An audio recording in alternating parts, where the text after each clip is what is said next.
Hi, welcome to the latest Blue Skies political vidcast. This vidcast was inspired by a June letter from a business owner in Durham, the Enniskillen General Store, whose owner was sleepless at nights, thinking he couldn't survive in a $15 minimum wage environment, which is where Kathleen Wynne wants to take the province. This mandatory wage hike, a move that could be catastrophic to small businesses and people looking for steady jobs here in the province. The same concern from small and medium-sized businesses was echoed to me just last week in Stratford, Ontario, at a roundtable that John Nader and I held with businesses.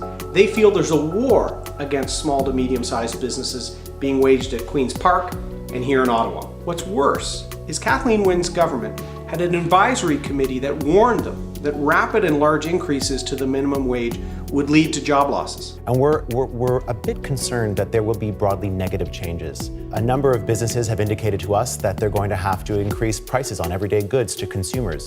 Other businesses have said they're going to have to scale back on the number of workers that they have. The CFIB, the Canadian Federation of Independent Business, has warned that just a 10% increase to the minimum wage across Canada would lead to up to 326,000 job losses. Ontario is proposing a 30% increase in 2 years. Estimates have shown that could lead to 185,000 job losses in Ontario alone. And what's really troubling is the CFIB and other studies have shown that it will be students, new Canadians, and the disabled most impacted by these job losses. The government is going to be hurting the very people they say they're protecting. Looking back at the Enniskillen General Store, the owner's rightfully sleepless because he doesn't want to have to raise prices and he doesn't want to have to hire fewer students.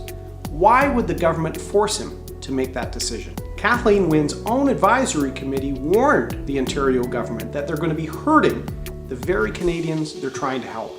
That's why minimum wage changes have to be made gradually and in cooperation with small to medium-sized businesses. And this leads to the Liberal government in Ottawa. In a sleepy summer, virtually the only policy announcement they've made is raising more corporate taxes. You have to know that a large percentage of small businesses are actually just ways for wealthier Canadians to save on their taxes. What we're trying to do is make sure that people that are getting their income through a typical salary that they might be earning are not in a situation that's worse off than someone that might be able to use a private corporation to sprinkle income among family members or to turn regular income into capital gains. The Liberals seem to forget that capital gains, dividends, and corporate tax rates are taxed differently from individuals because those organizations are employers, they're risk takers, they're entrepreneurs. We want to encourage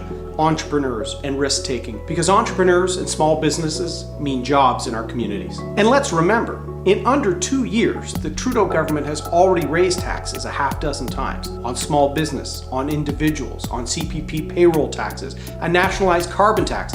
They're even taxing sharing with an Uber sharing economy tax. Multiple tax increases, yet they're still running almost a $30 billion deficit. So we shouldn't be surprised that Bill Morneau's only announcement this summer was yet more tax increases, particularly on small businesses, entrepreneurs, and healthcare professionals like doctors. Let's look at doctors, for example. There's over 77,000 physicians in Canada, and they employ on average 3 people.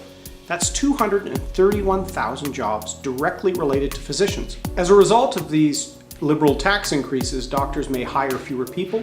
We may see a brain drain of physicians to the United States.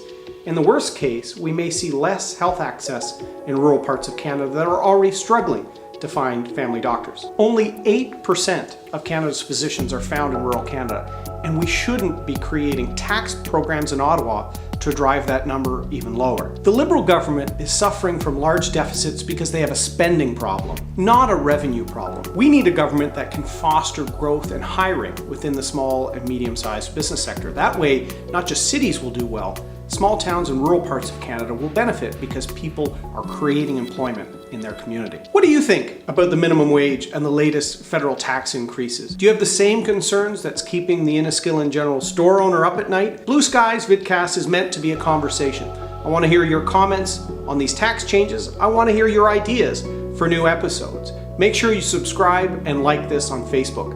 Thanks for tuning in. I'm Erin O'Toole, Member of Parliament.